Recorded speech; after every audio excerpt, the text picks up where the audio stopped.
What's up, guys? I have another non-obvious Dynasty buy to consider this offseason. So this guy missed the entire 2022 season. There was a recent article on ESPN with a quote from the GM saying, "He looks better now than he did when we drafted him." Good sign there.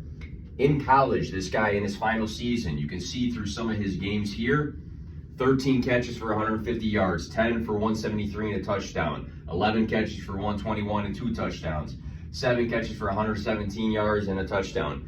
Had a nice college career. He actually, according to a Scott Barrett article, was one of very few Alabama wide receivers since 2008 who had multiple 900 receiving yard seasons. So some of those other examples include Julio Jones, Amari Cooper, Calvin Ridley, Jerry Jeudy, Devonta Smith, and this wide receiver.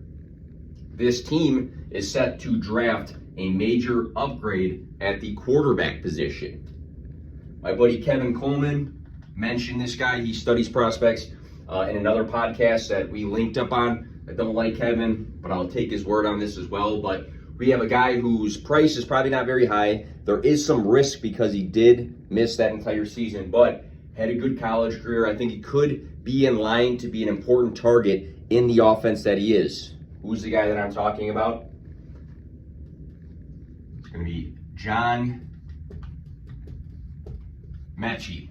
I think he's a guy that's very good at getting open. We're going to have a good young QB coming into the system. He'll probably have to compete with Brandon Cooks and Nico Collins, but I feel like he can work his way into the system and potentially be a good fantasy flex play. John Mechie, there's going to be risk. Battled leukemia. We were all rooting for him. Looks like things are on the ups now.